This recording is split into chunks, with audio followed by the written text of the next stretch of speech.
प्रथम अध्याय। धर्म ही जिसका सुदृढ़ मूल है, वेद जिसका तना है, पुराण रूपी शाखाओं से जो समृद्ध है, यज्ञ जिसका पुष्प है और मोक्ष जिसका फल है, ऐसे भगवान मधुसूदन रूपी कल्प वृक्ष की जय हो। देव क्षेत्र नैमिषारण्य में स्वर्गलोक की प्राप्ति की कामना से शौनकादि ऋषियों ने एक बार सहस्त्र वर्ष में पूर्ण होने वाला यज्ञ प्रारंभ किया। एक समय प्रातः काल के हवन आदि कृत्यों का संपादन करके उन सभी मुनियों ने सत्कार किए गए आसनासीन सूत जी महाराज से आदर पूर्वक यह पूछा, हे सूत जी महाराज, आपने सुख देने वाले देव मार्ग का सम्यक निरूपण किया है। इस समय हम लोग भयावह यम मार्ग के विषय में सुनना चाहते हैं। आप सांसारिक दुखों को और उस क्लेश के विनाशक साधन को तथा इस लोक और परलोक के क्लेशों को यथावत वर्णन करने में समर्थ है, अतः उसका वर्णन कीजिए। सूत जी बोले, हे मुनियों, आप लोग सुने। मैं अत्यंत दुर्गम यम मार्ग के विषय में कहता हूँ, जो पुण्य आत्मजनों के लिए सुखद और पापियों के लिए दुखद है।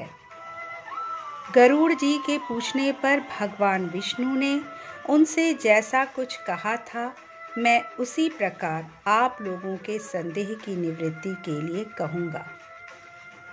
किसी समय वैकुंठ में सुखपूर्वक विराजमान परम गुरु श्री हरि से विनता पुत्र गरुड़ जी ने विनय से झुककर पूछा, हे देव, आपने भक्ति मार्ग का अनेक प्रकार से मेरे समक्ष वर्णन किया है और भक्तों को प्राप्त होने वाली उत्तम गति के विषय में भी कहा है।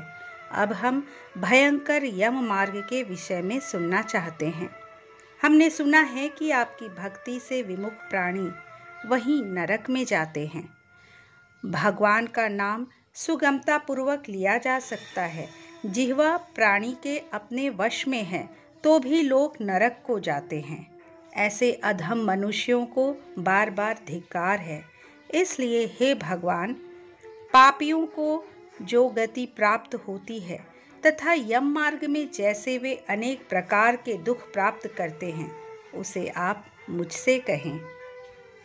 श्री भगवान बोले, हे पक्षींद्र, सुनो, मैं उस यम मार्ग के विषय में कहता हूँ जिस मार्ग से पापी जन नरक की यात्रा करते हैं और जो सुनने वालों के लिए भी भयावह है। हे तार्क्ष, जो प्राणी सदा पाप परायण हैं, दया और धर्म से रहित है, जो दुष्ट लोगों की संगति में रहते हैं, सत शास्त्र और सत्संगति से विमुख है, जो अपने को स्वयं प्रतिष्ठित मानते हैं, अहंकारी हैं तथा धन और मान के मद से चूर हैं, आसुरी शक्ति को प्राप्त हैं तथा दैवी संपत्ति से रहित हैं, जिनका चित्त अनेक विषयों में आसक्त होने से भ्रांत है, जो मोह के जाल में फंसे हैं और कामनाओं के भोग में ही लगे हैं, ऐसे व्यक्ति अपवित्र नरक में गिरते हैं। जो लोग ज्ञानशील हैं, वे परम गति को प्राप्त होते हैं। पापी मनुष्य दुख पूर्वक यम यातना प्राप्त करते हैं।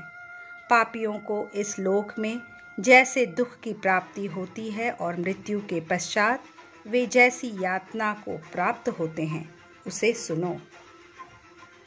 यथोपार्जित पुण्य और पाप के फलों को पूर्व में भोग कर कर्म के संबंध से उसे कोई शारीरिक रोग हो जाता है। आधि और व्याधि से युक्त तथा जीवन धारण करने की आशा से उत्कंठित उस व्यक्ति की जानकारी के बिना ही सर्प की भांति बलवान काल उसके समीप आ पहुंचता है। उस मृत्यु की संप्राप्ति की स्थिति में भी उसे वैराग्य नहीं होता। उसने जिनका भरण पोषण किया था, उन्हीं के द्वारा उसका भरण पोषण होता है। वृद्धावस्था के कारण विकृत रूप वाला मरणाभिमुख वह व्यक्ति घर में अवमानना पूर्वक दी हुई वस्तु को कुत्ते की भांति खाता हुआ जीवन व्यतीत करता है वह रोगी हो जाता है, उसे मंदाग्नि हो जाती है और उसका आहार तथा उसकी सभी चेष्टाएं कम हो जाती हैं। प्राण वायु के बाहर निकलते समय आंखें उलट जाती हैं, नाड़ियां कफ से रुक जाती हैं, उसे खांसी और श्वास लेने में प्रयत्न करना पड़ता है तथा कंठ से घुर घुर से शब्द निकलने लगते हैं। चिंता मग्न स्वजनों से घिरा हुआ तथा सोया हुआ वह व्यक्ति काल पाश के वशीभूत होने के कारण बुलाने पर भी नहीं बोलता। उस प्रकार कुटुंब के भरण पोषण में ही निरंतर लगा रहने वाला अजितेंद्रिय व्यक्ति अंत में रोते बिलखते बंधु बांधवों के बीच उत्कट वेदना से संज्ञा शून्य होकर मर जाता है। हे गरुड़, उस अंतिम क्षण में प्राणी को व्यापक दिव्य दृष्टि प्राप्त हो जाती है, जिससे वह लोक परलोक को एकत्र देखने लगता है। अतः चकित होकर वह कुछ भी कहना नहीं चाहता। यमदूतों के समीप आने पर सभी इंद्रियां विकल हो जाती हैं, चेतना जड़ीभूत हो जाती हैं और प्राण चलायमान हो जाते हैं। आतुर काल में प्राण वायु के अपने स्थान से चल देने पर एक क्षण भी एक कल्प के समान प्रतीत होता है और 100 भिक्षुओं के डंक मारने जैसी पीड़ा होती है। वैसी पीड़ा का उस समय उसे अनुभव होने लगता है।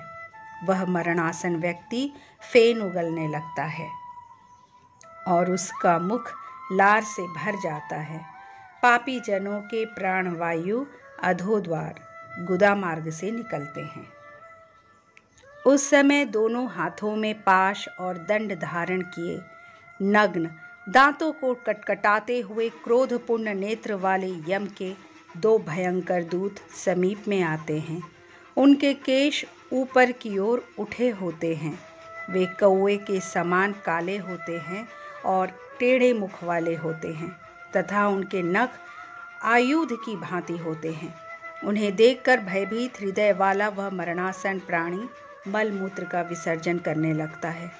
अपने 5 भौतिक शरीर से हाय हाय करते हुए निकलता हुआ तथा यमदूतों के द्वारा पकड़ा हुआ वह अंगुष्ठ मात्र प्रमाण का पुरुष अपने घर को देखता हुआ यमदूतों के द्वारा यातना देह से ढक करके गले में बलपूर्वक पाशों से बांधकर सुदूर यम मार्ग पर यातना के लिए उसी प्रकार ले जाया जाता है जिस प्रकार राजपुरुष दंडनीय अपराधी को ले जाते हैं।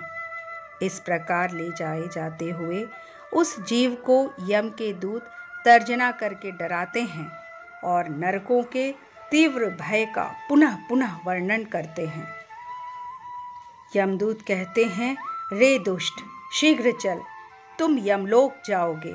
आज तुम्हें हम सब कुंभीपाक आदि नरकों में शीघ्र ही ले जाएंगे। इस प्रकार यमदूतों की वाणी तथा बंधु बांधवों का रुदन सुनता हुआ वह जीव जोर से हाहाकार करके विलाप करता है और यमदूतों के द्वारा प्रताड़ित किया जाता है। यमदूतों की तर्जनाओं से उसका हृदय विदीर्ण हो जाता है, वह कांपने लगता है। रास्ते में उसे कुत्ते काटते हैं और अपने पापों का स्मरण करता हुआ वह पीड़ित जीव चलता है।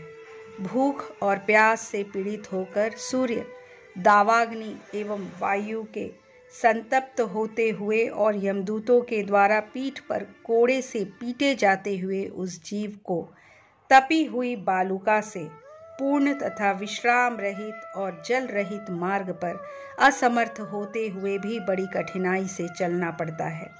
थक कर जगह जगह गिरता और मूर्छित होता हुआ वह पुनः उठकर पापी जनों की भांति अंधकारपूर्ण यमलोक में ले जाया जाता है। 2 अथवा 3 मुहूर्त में वह मनुष्य वहां पहुंचाया जाता है और यमदूत उसे घोर नरक यातनाओं को दिखाते हैं। मुहूर्त मात्र में यम को और नारकी यातनाओं के भय को देखकर वह व्यक्ति यम की आज्ञा से आकाश मार्ग से यमदूतों के साथ पुनः इस लोक में चला आता है। मनुष्य लोक में आकर अनादि वासना से बद्ध वह जीव देह में प्रविष्ट होने की इच्छा रखता है, किंतु यमदूतों द्वारा पकड़कर पाश में बांध दिए जाने से भूख और प्यास से अत्यंत पीड़ित होकर रोता है। हे तार्ज, वह पात की प्राणी पुत्रों से दिए हुए पिंड तथा आतुर काल में दिए हुए दान को प्राप्त करता है, तो भी उस नास्तिक को तृप्ति नहीं होती। पुत्रादि के द्वारा पापियों के उद्देश्य से किए गए श्राद्ध, दान तथा जलांजलि उनके पास ठहरती नहीं, अतः पिंड दान का भोग करने पर भी वे क्षुधा से व्याकुल होकर यम मार्ग में जाते हैं। जिनका पिंडदान नहीं होता वे प्रेत रूप में होकर कल्प पर्यंत निर्जन वन में बहुत दुखी होकर भ्रमण करते रहते हैं। सैकड़ों करोड़ कल्प बीत जाने पर भी बिना भोग किए कर्म फल का नाश नहीं होता, और जब तक वह पापी जीव यातनाओं का भोग नहीं कर लेता, तब तक उसे मनुष्य शरीर भी प्राप्त नहीं होता। हे पक्षी, इसीलिए पुत्र को चाहिए कि वह 10 दिनों तक प्रतिदिन पिंड दान करे। हे पक्षी श्रेष्ठ, वे पिंड प्रतिदिन 4 भागों में विभक्त होते हैं। उनमें 2 भाग तो प्रेत के देह के पंचभूतों की पुष्टि के लिए होते हैं, तीसरा भाग यमदूतों को प्राप्त होता है और चौथे भाग से उस जीव को आहार प्राप्त होता है। 9 रात दिनों में पिंड को प्राप्त करके प्रेत का शरीर बन जाता है और 10वें दिन उसमें बल की प्राप्ति। हे खग, मृत व्यक्ति के देह के जल जाने पर पिंड के द्वारा पुनः 1 हाथ लंबा शरीर प्राप्त होता है, जिसके द्वारा वह प्राणी यमलोक के रास्ते में शुभ और अशुभ कर्मों के फल को भोगता है। पहले दिन जो पिंड दिया जाता है उससे उसका सिर बनता है, दूसरे दिन के पिंड से ग्रीवा अर्थात गर्दन और कंधे तथा तीसरे पिंड से हृदय बनता है, चौथे पिंड से पीठ, 5वें से नाभि, 6ठे तथा 7वें पिंड से क्रमशः कमर और गुह्यांग उत्पन्न होते हैं, 8वें पिंड से जांघें और 9वें पिंड से घुटने तथा पैर बनते हैं।